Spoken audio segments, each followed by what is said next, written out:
Biye tarata ye Desanburu kalo tile 30 san 2025 san kɔni ale sera a kuncɛmayɔrɔ o ma Mali kunnafoni jabarani lajɛbɔ aw minnu b'aw sigi sanga a n'a ka wagati ni k'anw ka kunnafoniya ka ale makɔnɔ an ka bɔlɔlɔ sira kelen-kelenna bɛɛ lajɛlen kan ni y'o kunnafoni waati selen a y'aw bisimila.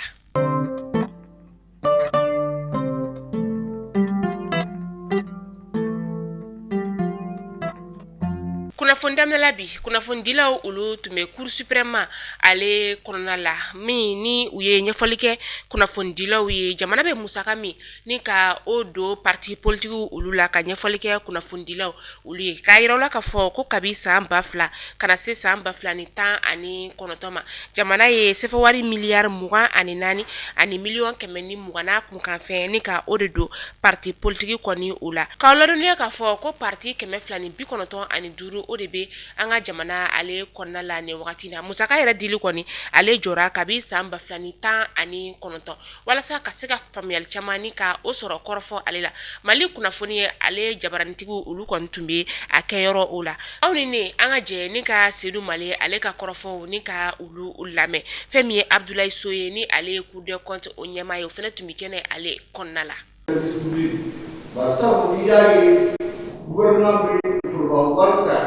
ka di kɛnyɛrɛye ma parce que parti bɛ se ka yɛlɛma kɛnyɛrɛye mais kɛnyɛrɛye fɛn fɛn bɛ sigilen don jamana ko baara la faso baara la a bɛ fɔ a ma ko kɛnyɛrɛye a ka kan ni jumɛn ye donc ka sɛgɛsɛgɛli kɛ est ce que o b'o wale min o b'a ti min ma n'o bɔra la kɛnyɛrɛye o ka sɔrɔ musaka a bɛ wale ni sariya min ye n'a bɛ fɔ a ma comptabilité est ce que a ka kan a ka yɛlɛma walima a fiɲɛba la fiɲɛta la an da bɛna se o fana ma n'o bɔra la en fait u kan ka musaka minnu sara sécurité sociale la walima an ka service cakɛda la min ɲɛsinnen don nafolo sara la n'u o wale ninnu fana kɛ laɲini bɛna bolo olu kan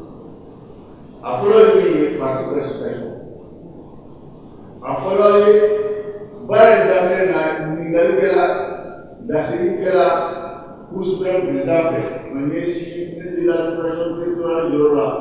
a sababu la a bɛ se ka parti hakɛ fɔ an ye an bɛ don min na ko bi k'a ta jusqu'à la 2025 la o ale ka jaabi kɔnɔna na a yirala na k'a fɔ parti 297 bɛ yen mais an ka sɛgɛsɛgɛliw nana bolibolida an y'a sɔrɔ parti 2 bɛ yen sigijɛw ka siɲɛ 2 donc o b'a yira k'a fɔ parti min bɛ min lakodɔnnen don ministère fɛ a bɛ bɛn parti 295 ma o parti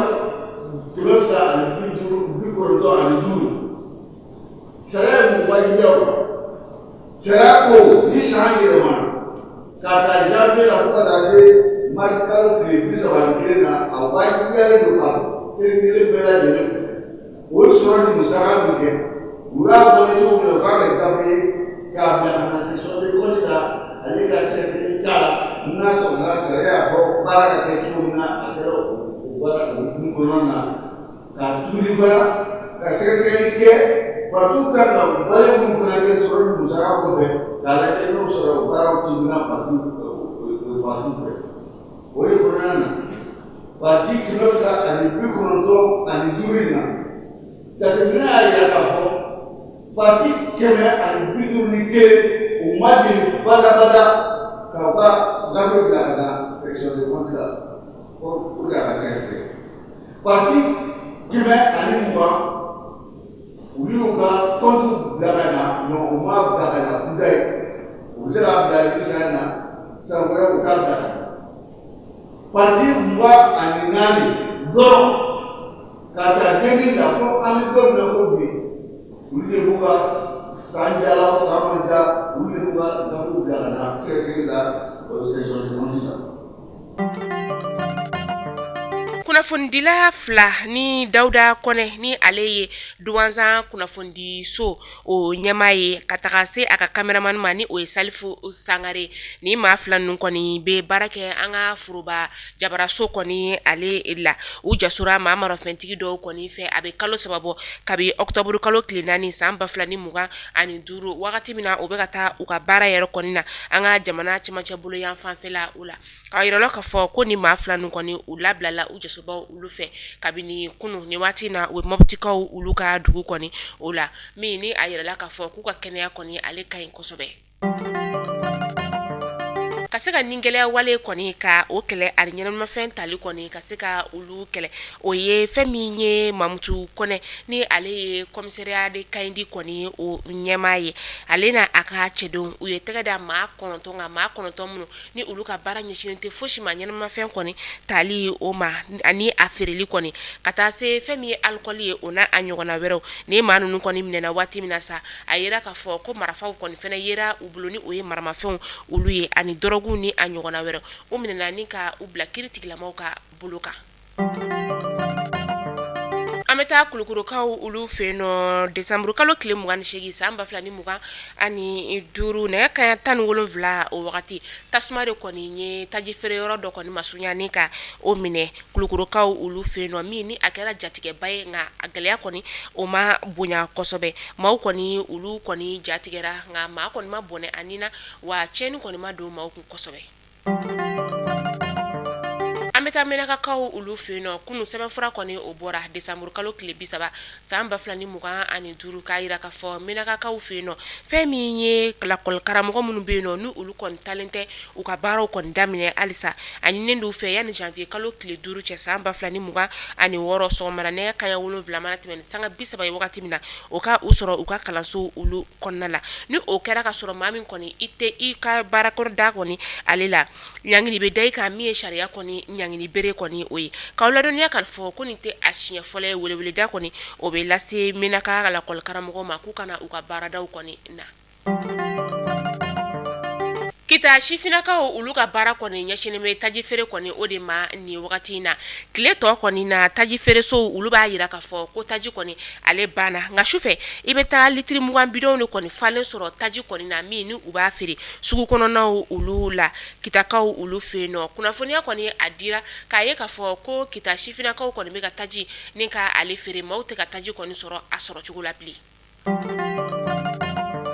an bɛ taa sɛgɛkaw olu fɛ yen nɔ sɛgɛ ale bɛ bankasi o lamini na maa marafɛntigi lakodɔnbali dɔw kɔni ye bingani wale ta ni ka ni dugu kɔfɔlen ka ale sɛgɛrɛ juma tɛmɛnen yɛrɛ kɔnɔna nɛgɛ kanɲɛ 17 o wagati min na dugulamaw kɔni bɛ ka u labɛn ka dugusajɛ u bɛna u ka ɲɛnajɛw kɔni furusiri ɲɛnajɛw kɔni ni ka olu kɛ min ne a kɛra Noël dugusajɛ yɛrɛ kɔni o la maa 6 kɔni bɔnɛna ani na maa 2 olu kɔni ye lakɔli karamɔgɔ ye nin kɛra jatigɛba ye dugulamaw olu bolo nka fɛn min ye karido ye basigi kɔni o nana maaw taara u ka ciw fɛ an bɛ taa dolanci ale bunaku ka fɛn min ye an ka samata sɛgɛw ye olu kɔni hali n'o y'a sɔrɔ sa u ma maci kɔni ni ka o gaye fɔlɔ o sen kɔni fɛnɛ ma bɔ kan kɔni ale la an bɛ waati min na i n'a fɔ sisan nɔ kunu u ni Comore kɔni karila ɲɔgɔn na fu ani fu o kɔni kɛra sababu ye an ka dolancilaw u taara 8e de finale la maa caman kɔni a ma kɛ olu fɛla ko ye ka sababu kɛ kabini an ka jamana kɔni ni o y'an ka samata sɛgɛw ye u ye dolanci daminɛ u ma se ka maa kɔni ni ka o ci o n'a taara bɛɛ lajɛlen an ka jamana kɔni ale se ma bɔ dolanci ye ale la an ye maa damadama olu ka hakilinaw ni ka olu sɔrɔ aw ni an ka jɛni ka olu lajɛ ɲɔgɔn fɛ n'an ko an nisɔndiyara bi an ye nkalon tigɛ sabu Mali ka ballon-tan yɛrɛ an ma se ka foyi faamuya nɔ ni waati min ni kɔndalen don an ka joueurs kan u bɛ bɔ i jigi kɔrɔ mais waati min ne jigila tigɛra e yɛrɛ dabali bi ban fana u bɛ taa ka na fɛn dɔ kɛ bi o de kɛra anw na bi quoi sabu ne yɛrɛ mana miiri yɛrɛ bi André yɛrɛ ka bi classement na tiɲɛ yɛrɛ la André ka bi classement ma ɲa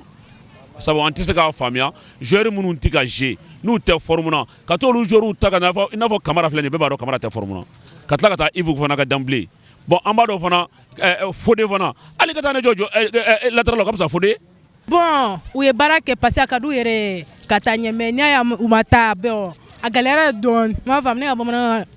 c'est pas trop quoi. n'a fɔ Mali ka match bɛɛ kɛra match nul ye e bɛ se ka mun sɔrɔ ka fɔ la an ma gagné fɔlɔ an kɔni an fana ma bɔ fɔlɔ an qualifiera mais an ka match bɛɛ kɛra match nul ye.